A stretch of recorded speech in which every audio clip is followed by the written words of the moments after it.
अल्लाह के एक ऐसे नबी जिन्हें जिंदा शेर के पिंजरे में मरने के लिए डाल दिया गया। आखिर अल्लाह के उन नबी का क्या कसूर था और क्यों उन्हें जिंदा शेरों के हवाले कर दिया गया, ये सब हम इसी वीडियो में जानने वाले हैं।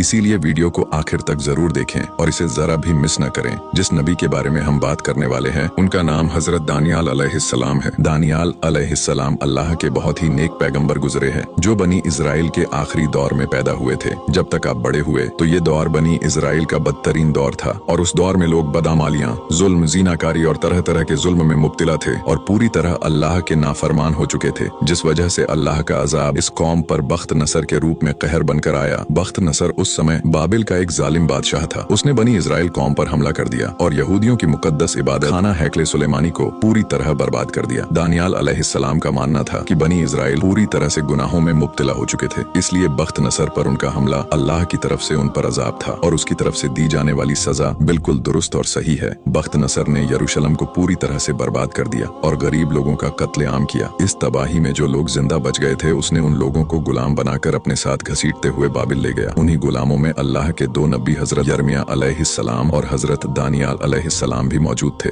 एक दिन बख्त नसर ने रात में एक अजीबो गरीब ख्वाब देखा, जिसमें उसने देखा कि एक बड़ा बुत जिसका सर सोने का, दरमियानी हिस्सा चांदी का, नीचे का हिस्सा तांबे का और पैर लोहे के थे। उस बुत पर आसमान से एक पत्थर गिरा जिससे वो बुत पूरी तरह टूट फूट गया और वो पत्थर इतना बड़ा हो गया कि पूरी जमीन उससे भर गई। बख्त नसर इस ख्वाब से काफी हैरान हुआ और अपनी पूरी सल्तनत से नजूमियों को बुलाया और उनसे ख्वाब की ताबीर पूछी, लेकिन इस अजीबो गरीब ख्वाब की ताबीर कोई नजूमी नहीं बता सका। किसी ने बख्त नसर को ये मशवरा दिया कि इस ख्वाब की ताबीर हजरत दानियाल से पूछी जाए। हजरत यूसुफ अलैहिस्सलाम की तरह अल्लाह ने हजरत दानियाल को भी ख्वाबों की ताबीर का इल्म का अता किया था। उस समय दानियाल अलैहिस्सलाम कैदियों के साथ बख्त नसर के महल की जेल में ही बंद थे, लिहाजा आपको बख्त नसर के सामने पेश किया गया। उस जमाने में ये रिवाज था कि बादशाह के सामने हाजिर होने वाला शख्स पहले उसे सजदा करता था, लेकिन हजरत दानियाल ने बख्त नसर के सामने सजदा करने से इनकार कर दिया और कहा कि मैं सिर्फ अल्लाह के सामने अपना सर झुकाता हूँ। ये सुनने के बाद बख्त नसर खामोश रहा क्योंकि उसे अपने ख्वाब की ताबीर जाननी थी। जब उसने आपको अपना ख्वाब सुनाया तो आप अलैहिस्सलाम ने फरमाया कि उस बुत में जो तूने सोने का सर देखा वो तू ही है और तेरे बाद एक और सल्तनत कायम होगी जो तेरी सल्तनत से छोटी होगी और उसके बाद एक और सल्तनत तांबे की जो पूरी जमीन पर हुकूमत करेगी और चौथी सल्तनत लोहे की तरह मजबूत होगी। और जो तूने देखा उसके पैर और उंगलियां कुछ मिट्टी की और कुछ लोहे की थी, तो इस सल्तनत में अंतर होगा। उन बादशाहों के आयाम में आसमान का खुदा एक सल्तनत कायम करेगा जो हमेशा कायम रहेगी और उसकी हुकूमत किसी दूसरी कौम के हवाले नहीं की जाएगी। फिर दानियाल अलैहिस्सलाम ने कहा कि तेरी हुकूमत का जल्द खात्मा होगा और दूसरी कौमें गालिब आ जाएगी। बख्त नसर दानियाल अलैहिस्सलाम की काबिलियत देखकर काफी मुतासिर हुआ और उसने हजरत दानियाल को महल में नौकरी दे दी। बख्त नसर जब भी सवाल करता तो दानियाल अलैहिस्सलाम महल के बाकी लोगों से सबसे अच्छा जवाब